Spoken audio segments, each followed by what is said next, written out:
Well, today is a grim anniversary, 20 years since the horrific Boxing Day tsunami, a day many of us will still remember vividly. The devastation from the tsunami was absolutely horrific.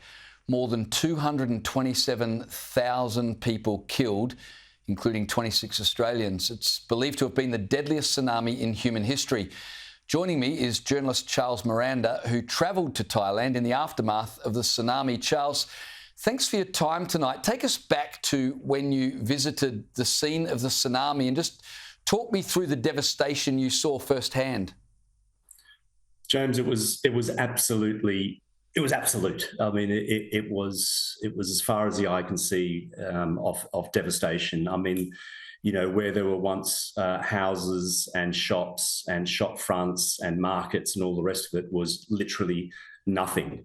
You know, there was patrol boat 813, which we later found out was 1 nautical mile offshore. At the end of the tsunami, it was 2 kilometres inland. And that ship is still there today, the Navy patrol boat, the 813. I mean, it's that level of devastation. If you can imagine that 2 kilometres from the shoreline, it was pushing houses, pushing whole ships, fishing vessels and all the rest of it. It was pure devastation. There's nothing ever like it. Yeah, I wanted to know, when you arrived there, I guess, you know, you go to events with preconceptions as to what you're going to encounter. Were you prepared for what you saw, and how did it affect you personally? No, look, I was in Vietnam, and so you know the reports were starting to come through that there was some sort of tsunami. The tsunami warning, as you know, went up and down the entire coastline. In fact, you know, such was the magnitude of the tsunami, the world literally jumped by 10 millimeters that day, and it was felt in Alaska on the other side of the world.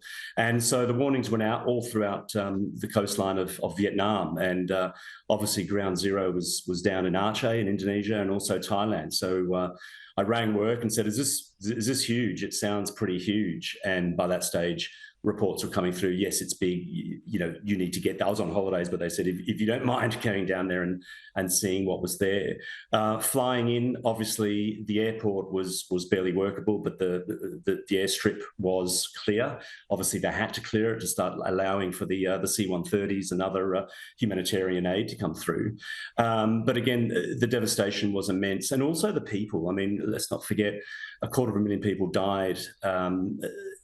Many tens of thousands just within Thailand. I mean, I was in Khao Lak. There were 4,000 locals lost there. They think it could be up to 14,000. Of course, a lot of the workers were from Burma and not registered. They were just illegal migrants working the fields and so forth. And the mentality of the people, I think, was what really struck me. I mean, you know, the blank faces, no one can really talk. It was just absolute horror. A lot of tears by all those around you, and a lot of, I mean, you don't get the sort of aid that you would in a Western country. So you haven't got counsellors there immediately to talk to these people. And some of the things they were thinking and saying is, you know, I remember one woman, there was concrete steps to a house, but there was no house there. There was just a deep pit, and there was a pump running to pump water out. And she was sitting on that front step saying, "I'm just waiting for my husband to come home." And initially I thought, well, maybe he's getting supplies or something. And, you know, where is he? Oh, he's here behind me. And obviously the mentality of her thinking that he was just going to emerge once the water was pumped out. And she was saying, yeah, the water will go down and he'll come back out to me and sit with me. I'm preparing his lunch. Would you like to join us? And it's that sort of thing. So, you know, it was harrowing from a personal perspective.